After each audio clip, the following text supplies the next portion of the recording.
Hello friends, welcome to NC entry. तो आइए video start करते हैं, लेकिन दोस्तों उससे पहले हमारे चैनल को सब्सक्राइब कर लीजिए।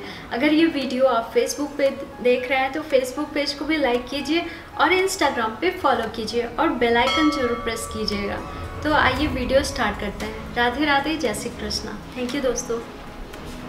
वेपथ्यु च शरीरे मे रोमहर्ष च जायते गाण्डवीम संस्त्रते हस्तात् त्वक् च एव परिदृह्यते। मेरा सारा शरीर कांप रहा है, मेरे रोंगटे खड़े हो रहे हैं, मेरा गांडीव धनुष मेरे हाथ से सरक रहा है और मेरी त्वचा जल रही है। तात्पर्य, शरीर में दो प्रकार का कंपन होता है और रोंगटे भी दो प्रकार से खड़े होते हैं। ऐसा या तो आध्यात्मिक परमानंद के समय या भौतिक परिस्थितियों में अत्यधिक भय उत्पन्न होने के कारण होता है। दिव्य साक्षात्कार में कोई भय नहीं होता। इस अवस्था में अर्जुन के जो लक्षण हैं, वे भौतिक भय अर्थात जीवन की हानि के कारण है। अन्य लक्षणों से भी यह स्पष्ट है, वह इतना अधीर हो गया कि उसका विख्यात धनुष गांडीव उसके हाथों से सरक रहा था और उसकी त्वचा में जलन उत्पन्न हो रही थी। ये सब लक्षण देहात्म बुद्धि से जन्य है। न च शक्नोमि अवस्थातुं भ्रमति इव च मे मनः निमित्तानि च पश्यामि विपरीतानि केशवः। मैं यहाँ अब और अधिक खड़ा रहने में असमर्थ हूँ। मैं अपने को भूल रहा हूँ और मेरा सिर चकरा रहा है। हे कृष्ण, मुझे तो केवल अमंगल के कारण दिख रहे हैं। तात्पर्य, अपने अधैर्य के कारण अर्जुन युद्ध भूमि में खड़ा रहने में असमर्थ था और अपने मन में इस दुर्बलता के कारण उसे आत्म विस्मृति हो रही थी। भौतिक वस्तुओं की प्राप्ति, आध्यात्मिक आसक्ति के कारण मनुष्य ऐसी मोहमयी स्थिति में पड़ जाता है। भयम द्वियाभिनिवस्य यस्य। ऐसा भय तथा मानसिक असंतुलन उन व्यक्तियों में उत्पन्न होता है जो भौतिक परिस्थितियों में ग्रस्त होते हैं। अर्जुन को युद्ध भूमि में केवल दुखदायी पराजय की प्रतीत हो रही थी। वह शत्रु पर विजय पाकर भी सुखी नहीं होगा। निमित्तानि विपरीतानि शब्द महत्वपूर्ण है। जब मनुष्य को अपनी आशाओं में केवल निराशा दिखती है तो वह सोचता है, मैं यहाँ क्यों हूँ। प्रत्येक प्राणी अपने में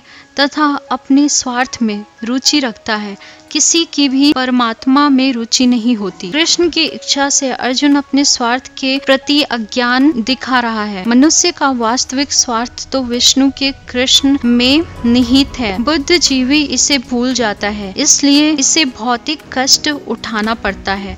अर्जुन ने सोचा कि उसकी विजय केवल उसके शोक का कारण बन सकती है। न च श्रेयनुपश्यामि हत्वा स्वः आहवेन ताडक्षे विजयम कृष्ण न च राज्यम सुखानि च भी। हे कृष्ण, इस युद्ध में अपने ही स्वजनों का वध करने से न तो मुझे कोई अच्छाई दिख रही है और न मैं इससे किसी प्रकार का विजय या राज्य का सुख की इच्छा रखता हूँ। तात्पर्य, यह जाने बिना कि मनुष्य का स्वार्थ विष्णु या कृष्ण में है, सारे बुद्धिजीवी शारीरिक संबंधों के प्रति यह सोचकर आकर्षित होते हैं कि वे ऐसी परिस्थितियों में प्रसन्न रहेंगे। ऐसी देहात्म बुद्धि के कारण वे भौतिक सुख के कारणों को भी भूल जाते हैं। अर्जुन तो क्षत्रिय का नैतिक धर्म भी भूल गया था। कहा जाता है कि दो प्रकार के मनुष्य परम शक्तिशाली तथा जाज्वल्यमान सूर्यमंडल में प्रवेश करने के योग्य होते हैं। ये हैं, एक तो क्षत्रिय जो कृष्ण की आज्ञा से युद्ध में मरता है तथा दूसरे सन्यासी जो आध्यात्मिक अनुशीलन में लगा रहता है। अर्जुन अपने शत्रुओं को भी मारने से विमुख हो रहा है। अपने संबंधियों की बात तो छोड़ दे, वह सोचता है कि स्वजनों को मारने से उसे जीवन में सुख नहीं मिल सकेगा, अतः वह लड़ने के लिए इच्छुक नहीं है। जिस प्रकार की भूख न लगने पर कोई भोजन बनाने को तैयार नहीं होता। उसने तो वन जाने का निश्चय कर लिया है, जहाँ तक एकांत में निराशापूर्ण जीवन काट सके। किंतु क्षत्रिय होने के नाते उसे अपना जीवन निर्वाह के लिए राज्य चाहिए, क्योंकि क्षत्रिय कोई अन्य कार्य नहीं कर सकता। किंतु अर्जुन के पास राज्य कहाँ है? उसके लिए तो राज्य प्राप्त करने का एकमात्र अवसर है कि वह अपने बंधुओं से लड़ाई लड़कर अपने पिता के राज्य का उत्तराधिकार प्राप्त करे, जिसे वह करना नहीं चाह रहा है। इसलिए वह अपने को जंगल में एकांतवास करने के लिए निराशा का एकांत जीवन बिताने के योग्य समझता है। किम न राज्येन गोविंद किम भोगे जीवितेन वा योषाम अर्थकांक्षित न राज्यं भोग सुखानि च ते इमे अवस्थातः ते प्राणात् यत्वा धनानि च आचार्य पितर पुत्र तथा एव च पितामह मातुला स्वशुरा पौत्रा श्यामला संबंधिनः तथा एतान् न हन्तुम् इच्छामि धन्तः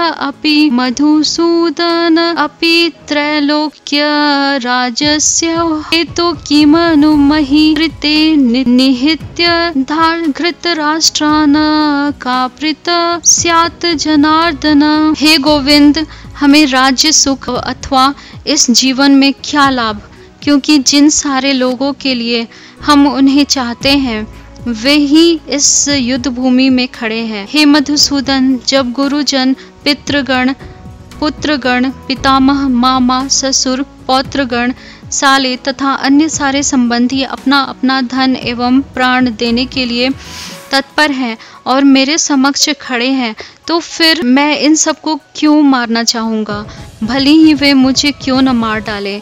हे जीवों के पालक, मैं इन सबों से लड़ने को तैयार नहीं, भले ही बदले में मुझे तीनों लोग क्यों न मिल जाए। इस पृथ्वी की तो बात ही छोड़ दे, भला धृतराष्ट्र के पुत्रों को मारकर हमें कौन सी प्रसन्नता मिलेगी। तात्पर्य, अर्जुन ने भगवान कृष्ण को गोविंद कहकर संबोधित किया है, क्योंकि वे गौवों तथा इंद्रियों की समस्त प्रसन्नता के विषय है। इस विशिष्ट शब्द का प्रयोग करके अर्जुन संकेत करता है कि कृष्ण यह समझे कि अर्जुन की इंद्रियां कैसे तृप्त होगी।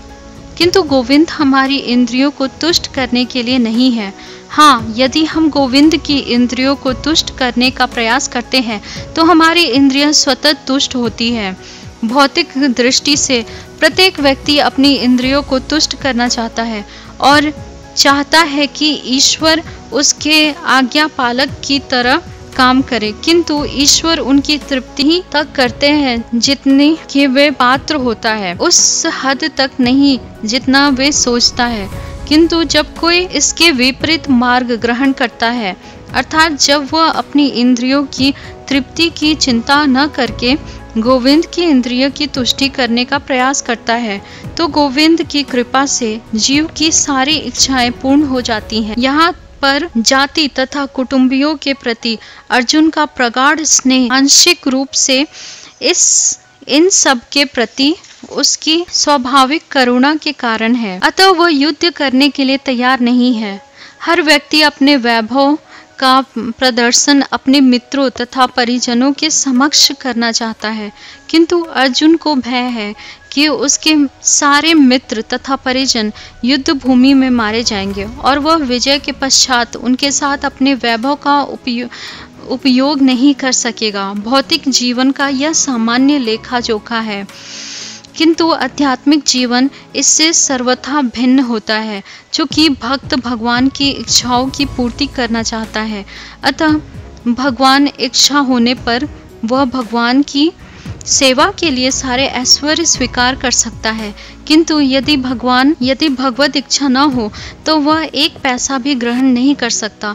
अर्जुन अपने संबंधियों को मारना नहीं चाहता था, और यदि उनको मारने की आवश्यकता हो तो अर्जुन की इच्छा थी कि कृष्ण स्वयं उनका वध करे। इस समय उसे यह पता नहीं था कि कृष्ण उन सबों को युद्ध भूमि में आने के पूर्व ही मार चुके हैं, और अब उसे निमित्त मात्र बनना है। इसका उद्घाटन अगले अध्याय में होगा। भगवान का असली भक्त होने का कारण अर्जुन अपने अत्याचारी बंधु बांधवों के प्रतिशोध नहीं लेना चाहता था, किंतु यह तो भगवान की योजना थी कि सबका वध हो। भगवत भक्त दुष्टों से प्रतिशोध नहीं लेना चाहते, किंतु भगवान दुष्टों द्वारा भक्त के उत्पीड़न को सहन नहीं कर पाते। भगवान किसी व्यक्ति को अपनी इच्छा से क्षमा कर सकते हैं, किंतु यदि कोई उनके भक्तों को हानि पहुंचाता है तो वे उससे क्षमा नहीं करते। इसलिए भगवान इन दुराचारियों का वध करने के लिए उद्यत थे, यद्यपि अर्जुन उन्हें क्षमा करना चाहता था। तो दोस्तों अगले वीडियो में हम लोग इसके आगे का जो पार्ट है उसके बारे में हम लोग पढ़ेंगे। तो इस वीडियो में हमने देखा कि भगवान जो है वो अपने भक्तों पे कभी भी अन्याय होता नहीं देख सकते। भले भक्त नहीं चाहे कि उनके दुश्मनों के साथ कुछ बुरा हो, लेकिन भगवान जो है उनके भक्तों के साथ जो बुरा करता है उसे कभी क्षमा नहीं करते। तो दोस्तों मिलते हैं अगले वीडियो में, तब तक के लिए आप सब हमारे चैनल से बने रहिए, सब्सक्राइब कीजिए और ज़्यादा से ज़्यादा इस वीडियो को शेयर कीजिए। राधे राधे दोस्तों, जय श्री कृष्णा, थैंक यू।